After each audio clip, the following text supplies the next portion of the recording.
called this a press conference. They called it a press conference when they pulled it out. The chief said we're going to do a press conference in about 5 minutes. If everybody can come up to the back door, like right where the city officials go in for their meetings. And then everybody did. And arrested them all. They all came out like drones of little flies. It just all came out. Now, how much backlash has he gotten? He knows that's going to be on video. I would have been there if I'd been in the room and heard that. I would have shown up, even if I didn't have a professional camera. I would have shown up for, okay, this is media. I'm going to record this, and you'd have got arrested. Yeah. And is that not scary though that they can arrest you just for showing up when you haven't broken any laws? They arrested one individual who wasn't part of that situation directly. He went there just to film as an independent journalist for his own blog and his own situation. His name is Russell. We call him Sasquatch because he's a big guy.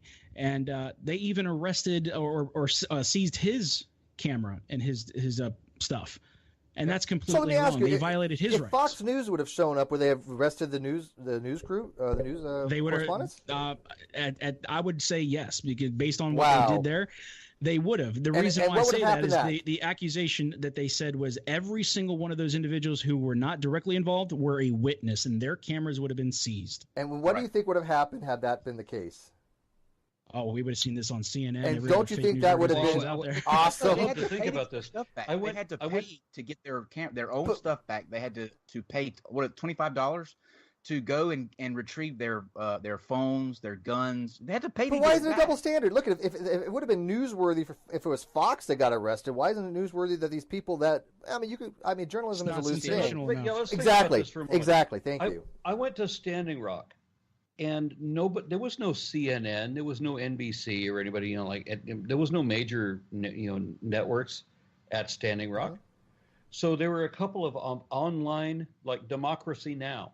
Kind of things. And the reporter for Democracy Now! Was arrested for reporting the news. Fuck the First Amendment. She was threatened with a 45-year felony for reporting the news. Now, fortunately, she beat that case, and so did the other journalist who was arrested under similar charges. This is freedom of the press. They're threatening to put them in prison for 45 fucking years. Oh, what charge? For reporting the news. Reporting the news on a story that the United States collectively did not want reported. Yeah, they did not want that out. That was an embarrassment.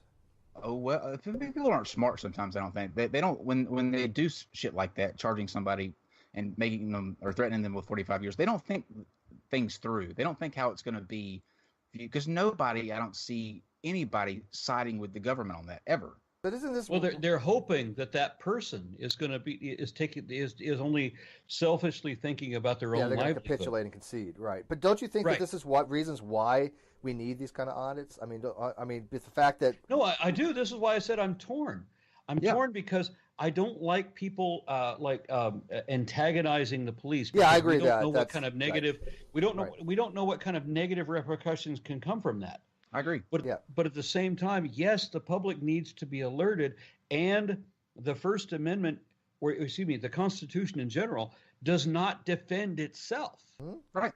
I think if Black Label, this might be a good time, like for you to, if there's anybody that's wanting to either start doing this or for those that are doing it, what would be your advice to the steps they should take? Because I think you touched on it earlier, and if everybody followed what you alluded to, where you don't try to create a situation where there doesn't need to be one. So if you are approached, there are certain things you do say and certain things you don't say. But can you kind of give us what your advice would be for anybody that's thinking about doing this? I had one person ask me that same exact question in Facebook. He's a follower. He's a big fan from other cop watchers and auditors. And the best answer I can give you is, number one, is to first always look into the laws in your area, especially your local ordinances, because that could be a big issue.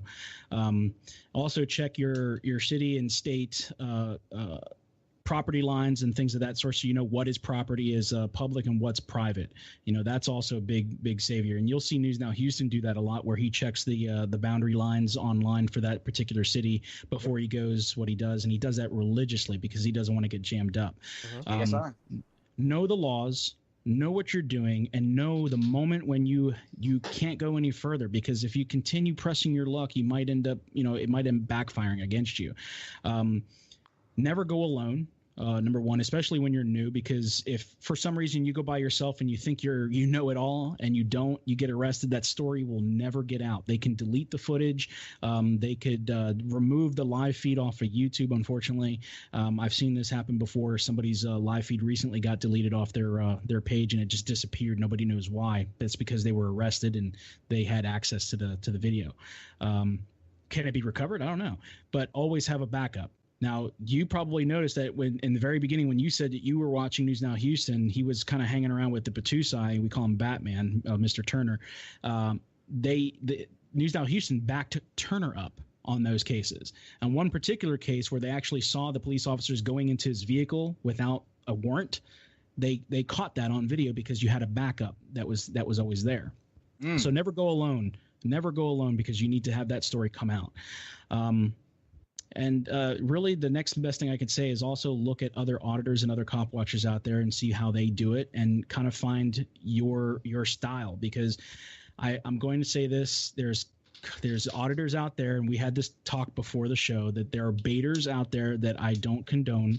I don't condone where you're trying to get a reaction. I'd rather have it come naturally, and you just need to learn how to speak to another officer or another government official. I always was taught by my father, and he's passed away, and he would understand this.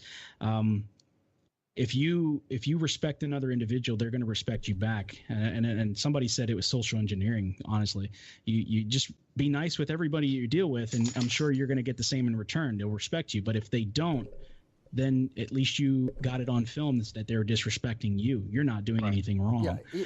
Which ones would you say follow? Like if when you said to look at other auditors, which ones would you recommend people look for? There's a slew of them. I would, obviously we would say Philip Turner, the Batusai. He's kind of like one of the. He has case law. That's tell me about that for him. That's a good point. Tell everybody about Philip V. Driver. It's a precedent case that allows you to film the police in Texas, and also, in that particular district. It's not illegal to film cops. I wish there was, that kind of case law all across the land, that it would make it an actual, law itself, that it's okay. And in most, if it's not available, then you can still do it as long as you're not interfering with the officer's duties. But generally, you can. The auditors, I would have to say, is obviously the Batusai, the Philip Turner. News Now Houston's very calm, collective, and very good at what he does. Texas Sheepdog is great when it comes to the Second Amendment, and he's definitely a rabid dog when he needs to be, but he's the most kindest, gentle guy I've ever seen. We also have SA Ecstasy Prez, which is also another great auditor and cop watcher. Tom Zebra for cop watching itself, where he goes to specific accidents and, on-scene type situations. Laura Shark. There's so many. There's so many good ones. James Freeman is also a great one. He's more on the courtroom side of things than anything. Bao, I don't know if you're familiar with Clash of Bao. That's another big issue. Yeah, he's still locked up. They actually put up another bond for him, and unfortunately, they gave him the same conditions again. He cannot film, he cannot stream, he cannot do anything if he is to be released. Outrageous. So he declined it. He's staying in jail for all of us. And how many cases is James working on right now that he's involved with that have levy charges against him? The ones that I know of are about 3 to 4. The ones that I don't know of, I have no idea. So I know he's dealing with a lot. But News Now Houston is my favorite. I like my favorite one too. But I watch the sensationalized ones just as much as one that a cop did really well, right? I mean, when I see a cop did really well in the audit, he's very talkative and informative, I'm just engaged. So I don't know why people try to make these things some kind of sensationalized, aggressive approach with these officers, because you know what? Yeah, they're interesting. But you know what? I'd rather see an officer that was really cool go, yeah, dude, that guy was righteous. There's people want to see the crazy. I get that. One particular auditor by the name of Pink Camera Magic, she said it best on her stream, that there are too many new auditors that believe that they're YouTube stars versus activists. And that's the thing that we look out for. I will tell you this, and I'm engaged with activities with News Out Houston and those guys in Texas, and we have a private chat that we have all the time, and we know who those characters are, and we know who not to work with. There's individuals out there that'll call the cops on themselves, and those are individuals we never work with. That's totally uncalled for and unjustified, and just it goes against everything that I would think that an auditor was trying to accomplish. It makes us all look bad, because when you go to a next particular audit and you try to genuinely have a good interaction, and let me just say this for everybody watching, a good interaction is no contact, honestly. And we would still report those and still show those. At least they came up and they respected the Constitution, they respected your rights, and that would still show up. I firmly believe that if you show the world that there are good cops out there that has respected it, it could make some big changes. It could. Sure. I agree. But if you continue to put out videos of bad cops doing bad things, yes, everybody's going to love it because they love drama. They love that stuff. But those are the kind of individuals that we have to now separate ourselves from, because all they're doing is for the views. That's all that is. It's not about views. It's not about money for me, and not about money or views for anybody else. It's about 110,000 people that may have subscribed to this channel that is now getting the word out of what's going on in the country. That's how I look at it. Real quickly, Aron, did you have anything else that you wanted to? We're going to ask a couple questions from the audience, but no, I think we should go to the audience. I've already expressed everything that I needed to throw in. Okay. Steve, are these super chats you sent me, or those are questions? Okay. Yeah. Let's see. Logic Beats Speculation says, what is that? Who would win in a headbutt contest, a buffalo or a rhino? Seriously? Really? It's a question. Okay, all right. Dr. Griffith, she is a favorite on this show. She's on here all the time. She says, what can a minority person do if they are interacting with police and they want to de-escalate the situation? Good question. If I would say is invoke your fifth. If they de-escalate, if they don't say anything, then there's really nothing for them to do. I think that's the. Oh boy, I hear echo. Yeah. Oh, there we go. All right. I think if the biggest thing for a cop is when they get annoyed when you don't say anything, and they're just going to make themselves look like a fool if you just stay quiet. And less is fine, more, man. right? Don't antagonize them. Don't incriminate yourself. Just say, you know what? I plead the fifth. I'm just taking the fifth. I'm not saying anything. You do what you got to do. Right. Do what you got to do. That's what I would say, because then, as long as it's being recorded, they're the ones that can't say, well, he acted out of control, or he did this, or he did that. And it's going to be in your favor. Nothing can be misinterpreted when you're not even taking any action or saying anything, correct? Exactly. Mm-hmm. Right. Yeah. And this one says, would you be interested in coming back to speak with a cop? Oh, absolutely. I've talked with cops on my live show as far as when they call in, but these are retirees. But if there was a cop that would like to do that, I welcome them to come onto the show, or even onto your show. We can do this again. I've even asked. There's a gentleman by that's running for sheriff in Cook County right now for Chicago. I don't remember his name off the top of my head, but he was planning on coming onto the show. But then I had a little bit of an issue with what he was doing, and there was a little bit more controversy, and I didn't want to do something that didn't feel comfortable. Yeah. But I do want to talk to a police officer to kind of get their idea. But the only problem is, you got to worry about the backlash that officer might get from his brothers or his sisters of that department.